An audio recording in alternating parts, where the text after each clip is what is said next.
Hello class, welcome to the private science classes and today we will read the remaining chapter of the cell organelle. हमने इसके पहले दो topics इसके पढ़े थे, माइटोकॉन्ड्रिया पढ़ा था और हमने पढ़ा था साइटोप्लाज्म। अब हम इसके बारे में एंडोप्लाज्मिक रेटिकुलम के बारे में पढ़ेंगे।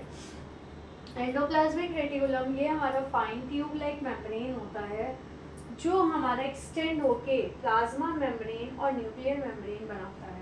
एक्सटेंडिंग फ्रॉम द कहाँ से कहाँ तक जाता है ये प्लाज्मा मेम्ब्रेन से लेके न्यूक्लियर मेम्ब्रेन तक जाता है। नेटवर्क ऑफ फाइन ट्यूब, ये फाइन ट्यूब लाइक स्ट्रक्चर बनाता है। इसकी मेम्ब्रेन ट्यूब लाइक मेम्ब्रेन होती है जो एक्सटेंड होती है प्लाज्मा मेम्ब्रेन से लेके हमारी न्यूक्लियर मेम्ब्रेन तक। इसका फंक्शन क्या है? Helps in transport of substances within the cell. Cell के अंदर जितने भी हमारे ऑर्गेनल्स होते हैं उन सब तक ये क्या करता है? सब्सटेंसेस को पहुंचाता है, ट्रांसपोर्ट करने का काम करता है। नेक्स्ट हम बात करते हैं राइबोसोम्स की। ये छोटी छोटी बॉडीज़ होती हैं, स्मॉल बॉडीज़ होती हैं जो हमारी अटैच होती हैं इसी से एंडोप्लाज्मिक रेटिकुलम से, और ये प्रोटीन सिंथेसिस में काम करती है। ठीक है, इसका मेन फंक्शन होता है प्रोटीन सिंथेसिस करना, तो ये प्रोटीन सिंथेसिस में हेल्प करता है। अब हम नेक्स्ट बात करते हैं लाइसोसोम्स की। इसको हम सोसाइटल बैग कहते हैं क्योंकि ये एक सैक लाइक स्ट्रक्चर होता है जो एनिमल सेल्स में मिलता है।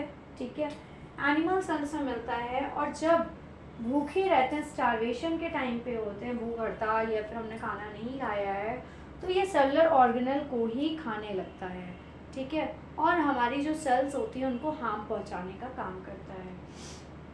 तो इसका फंक्शन क्या होता है? ये हमारे ओल्ड सेल स्ट्रक्चर्स को खाता जाता है जिसकी वजह से इसको हम suicide bag of the cell भी कहते हैं। ठीक है, फिर से बता देती हूँ एक बार।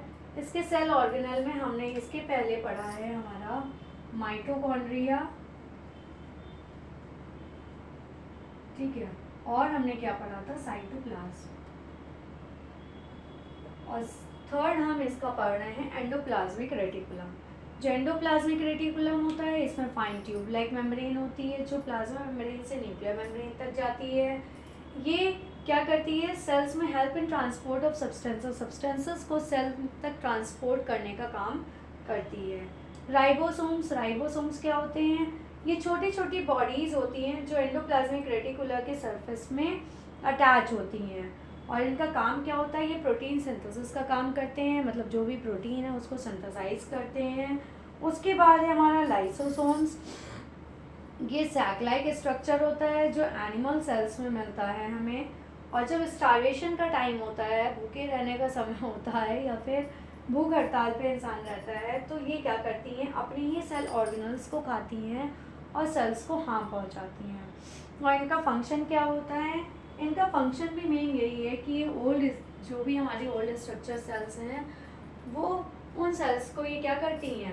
खा जाती हैं, डाइजेस्ट कर जाती हैं, जिसकी वजह से इन्हें हम suicide bag of the cell. इसका एक क्वेश्चन पूछा जाता है, which cell organelle is called the suicidal bag of the cell. ठीक है, तो इसका आंसर होगा आपका लाइसोसोम। सेंट्रोसोम की बात करते हैं। ये 2 डॉट लाइक बॉडी होती हैं जिनमें हमारे सेंट्रियोल्स होते हैं, जिनको सेंट्रियोल कहते हैं। Present only in animal cells, ये भी हमारे एनिमल सेल्स में होते हैं, और इनमें 2 डॉट लाइक बॉडीज़ होती हैं जिनको हम सेंट्रियोल्स कहते हैं।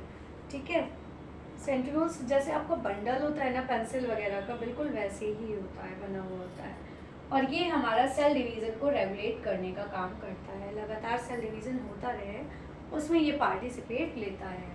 अब हम मेन इम्पॉर्टेंट बात करते हैं प्लास्टिड की। जो ये प्लास्टिड है इसमें हमारे क्लोरोप्लास्ट होते हैं। ये 3 टाइप्स के होते हैं और ये हमारे सिर्फ प्लांट सेल्स में मिलते हैं। ठीक है, ये 3 टाइप्स के होते हैं, क्लोरोप्लास्ट, क्रोमोप्लास्ट एंड ल्यूकोप्लास्ट। इन्हीं की वजह से हमें लीव्स का कलर दिखाई देता है, जो ग्रीनरी वगैरह दिखाई देती है वो इन्हीं की वजह से दिखाई देती है। ठीक है, और ये अलग अलग होते हैं, जैसे ऑरेंज है उसका कलर अलग होता है, ल्यूकोप्लास्ट में कोई पिगमेंट ही नहीं होता है, जैसे पोटैटो वगैरह होते हैं, तो ये उसका हमारा हो गया, आपका ल्यूकोप्लास्ट हो गया। जो ग्रीनरी दिखाई देती है वो क्लोरोप्लास्ट की वजह से दिखाई देती है क्योंकि उसमें क्लोरोफिल होता है। इसके स्ट्रक्चर की बात करते हैं। इसकी ये 4 मेम्ब्रेन्स होती हैं, इनर मेम्ब्रेन, आउटर मेम्ब्रेन। और इनमें ये कॉइन लाइक हमारे स्ट्रक्चर्स बने होते हैं, ये एक के ऊपर एक सेट रहते हैं, ठीक है। तो ये कॉइन लाइक स्ट्रक्चर्स होते हैं, जो ये पूरा ग्रुप होता है इसको ग्रैनम कहते हैं। और अगर हम सिंगल कहें तो इसको हम कहेंगे ग्रैना कहते हैं। क्या कहते हैं? ग्रैना कहते हैं हम सिंगल थैलेकॉइड को। और ये जो होते हैं इनको हम थैलेकॉइड्स कहते हैं। ये जो इसमें ये कॉइन मैंने बताया, इनको हम थैलेकॉइड्स कहते हैं। और ये जब ग्रुप होता है पूरा, इसको ग्रैनम कहते हैं, और सिंगल को हम ग्रैना कहते हैं, ठीक है। इसके अंदर लिक्विड होता है, उसे स्ट्रोमा कहते हैं। और ये जिनसे ये जुड़े होते हैं उसे लैमेला कहते हैं, ठीक है। थैलेकॉइड बता दिया, इसके जो ये होते हैं ऊपर का, ये थैलेकॉइड्स कहलाते हैं, ठीक है। इतना हो गया। प्लास्टिड के बारे में हम पढ़ लेते हैं। क्लोरोप्लास्ट, क्रोमोप्लास्ट और ल्यूकोप्लास्ट, इन तीनों के बारे में पढ़ लेते हैं हम।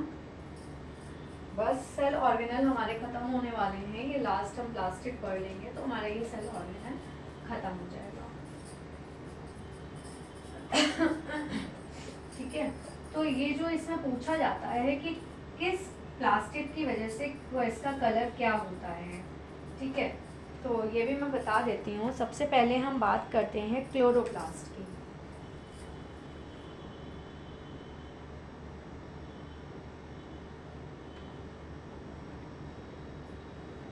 क्लोरोप्लास्ट की बात करें तो सबसे मेन यही होता है, इसकी वजह से ही हमें ग्रीनरी दिखाई देती है, ठीक है। ये ग्रीन कलर का प्लास्टिड होता है हमारा। किस कलर का होता है ये हमारा? ग्रीन कलर का होता है।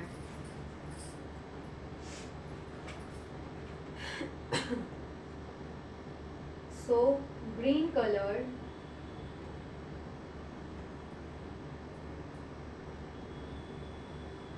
plastids that contain, जिनमें क्या होते हैं हमारे? क्लोरोफिल होते हैं। that contain क्लोरोफिल, जिनमें हमारा क्लोरोफिल पाया जाता है, ठीक है। इट एब्जॉर्ब सनलाइट, ये क्या करती है? सनलाइट को एब्जॉर्ब करती है। एब्जॉर्ब्स द सनलाइट, ये सनलाइट को एब्जॉर्ब करती है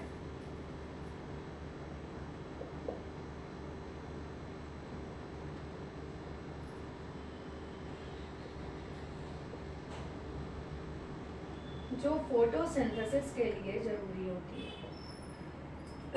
it absorbs the sunlight which is essential for photosynthesis, जो कि फोटोसिंथेसिस के लिए इम्पॉर्टेंट होती है।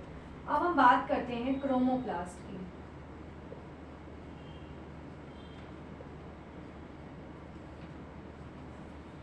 ठीक है। क्रोमोप्लास्ट की बात करें तो इसमें हमारे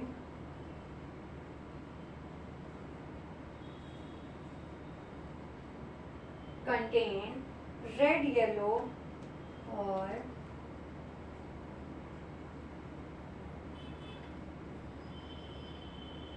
इनमें अलग कलर के भी पिगमेंट्स होते हैं। ये तो ग्रीनरी के लिए होती है। क्लोरोफिल जब हम पढ़ते हैं जो हमें ग्रीन दिखाई देता है वो इसकी वजह से ही होता है। और ये क्या करता है? सनलाइट को एब्जॉर्ब करता है, फोटोसिंथेसिस करता है। क्रोमोप्लास्ट में रेड, येलो या फिर दूसरे कलर पिगमेंट्स भी पाए जाते हैं, ठीक है, जिसकी वजह से they give colour to the flower petals. जो हमारे कलरफुल फ्लावर्स होते हैं ये इसी की वजह से कलरफुल होते हैं, ठीक है। एंड फ्रूट्स ऑल्सो, ठीक है। ये क्रोमोप्लास्ट हो गया। अब हम बात करते हैं ल्यूकोप्लास्ट की।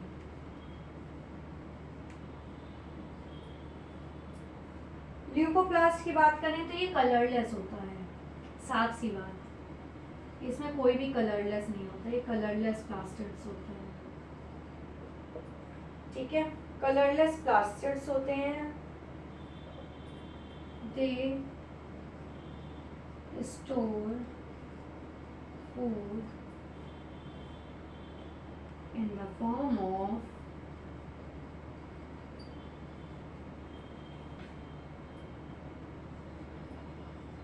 fat,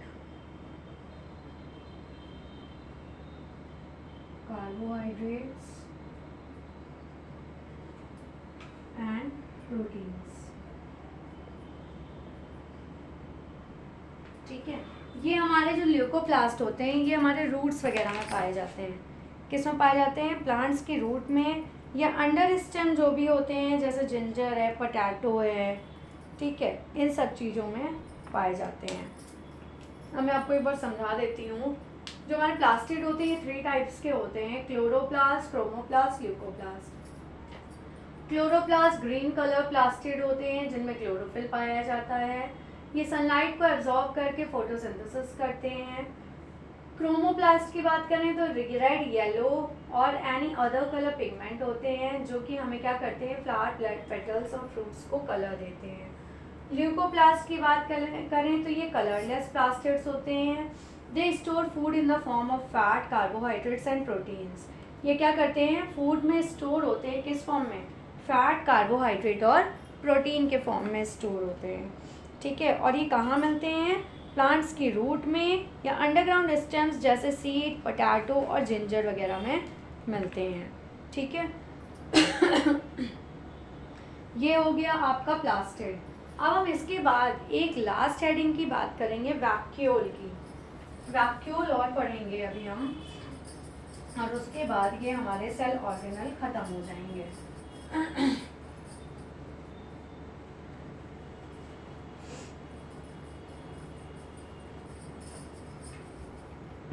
वैक्यूल की बात करते हैं हम, ये भी सैक लाइक ही होता है हमारा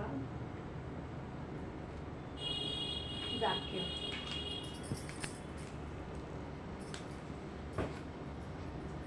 वैक्यूल की बात करें तो ये हमारा सैक लाइक स्ट्रक्चर है।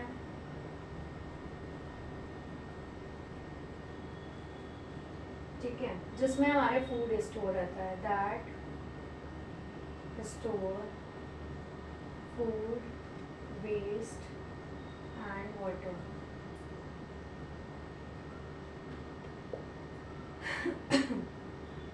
इसके बाद कहें तो ये हमारा नॉन लिविंग होता है। These are non living inclusions bounded by thin membrane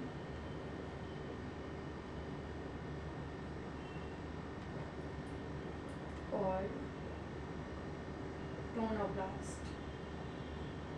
ठीक है, अब मैं समझाती हूँ आपको, रुक जाइए एक मिनट, ऐसे लिख दूँ। Water and various substances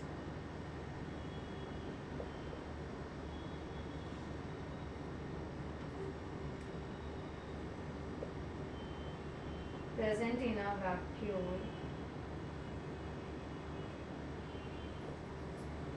in the form of solution called cell sap। ठीक है, जो हमारे ये वैक्यूल होते हैं ये सैक लाइक स्ट्रक्चर होते हैं। इनके अंदर हमारा फूड सिक्योर रहता है, फूड, वेस्ट और वाटर ये सब स्टोर रहता है। ये हमारे नॉन लिविंग इंक्लूजन होते हैं, इनमें थिन मेम्ब्रेन होती है। These are non living inclusions bounded by thin membrane, क्योंकि इनमें जो भी चीज़ें होती हैं ये सब नॉन लिविंग होती हैं। थिन मेम्ब्रेन होती है जिसको हम कहते हैं tonoplast. Water and various substances, water और दूसरे सब्सटेंसेस जो हमारे वैक्यूल में प्रेजेंट होते हैं सॉल्यूशन के फॉर्म में रहते हैं, जिसको हम क्या कहते हैं? सेल सैप कहते हैं। क्या कहते हैं हम इसको? सेल सैप कहते हैं। और इसका फंक्शन क्या होता है ये भी सुन लीजिए।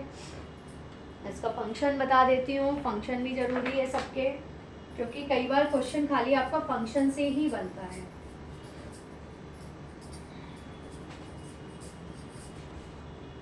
इसके फंक्शन की बात करें वैक्यूल के,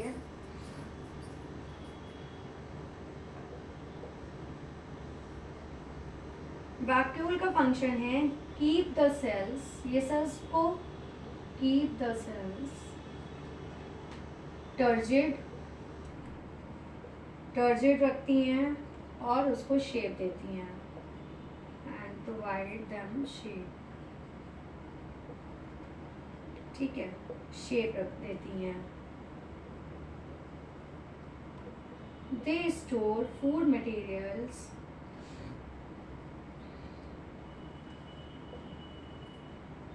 and water